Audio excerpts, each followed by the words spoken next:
Um, so, as you know, it's day 2, and I wanted to do a little step back, go back to the poem I Knew the Moment, because I said I would keep revisiting it as I move forward.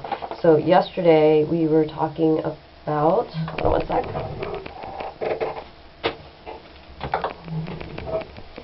Diane Kuhl, Generativity of Flesh, and Melissa Orley's Impersonal Matter, so New Materialisms. And after I got done yesterday, I was just bone tired. I've been working at it this all day long, along with other things that I was doing here. Masters, yay. And one of the things I thought of as I was getting up, I walked out and I saw the poem there, is that I didn't tie it back in. So for the affect of flesh. And in the poem, which I've read to you before, I do talk about the affect of flesh as a form of communication.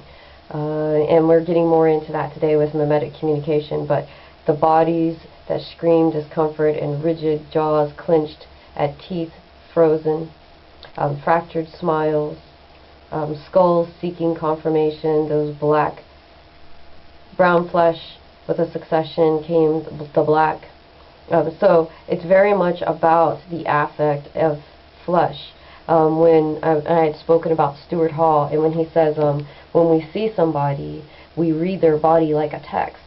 So there is an affect. There is the ability or the power to generate and produce something.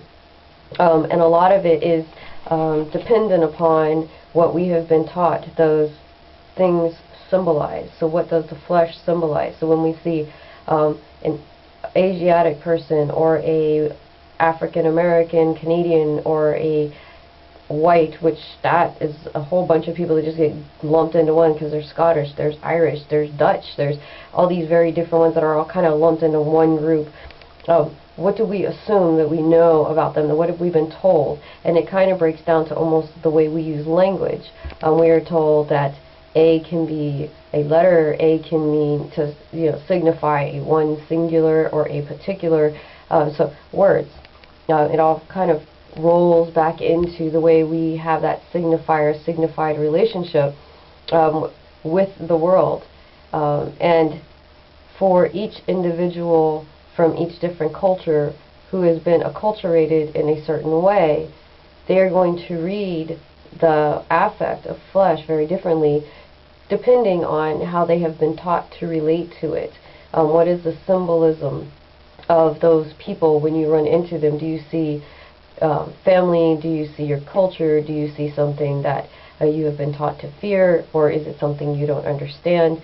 I think that's one of the powers of flesh as far as what I pulled out in the poem. And at one point I talk about, give me one sec here,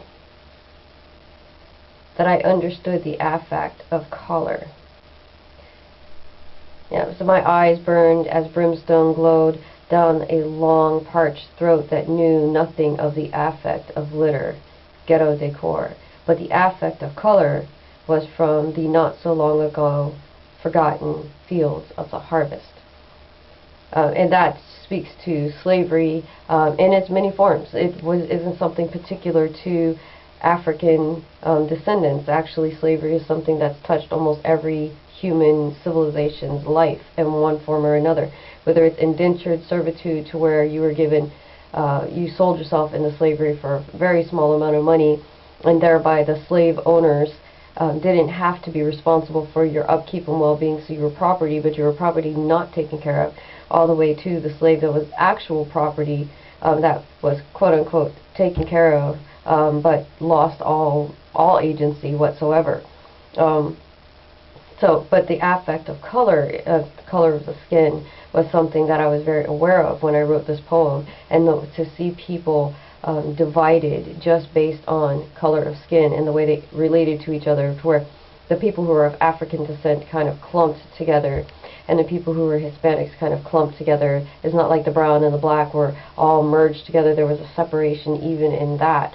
And then how the white people, there was the knowing looks, and and the guilt, the looking away of the eyes, So it was a pretty complex moment, and I don't cast any judgment on it. I just thought it was very fascinating to see this, collision of people and them not being able to bridge, because they all seemed very polite. They were not rude to each other, but not being able to bridge that breakdown of communication, of coming in face to face with something that you couldn't quite know how to relate, and it all was contingent on and dependent upon that generativity of the flesh.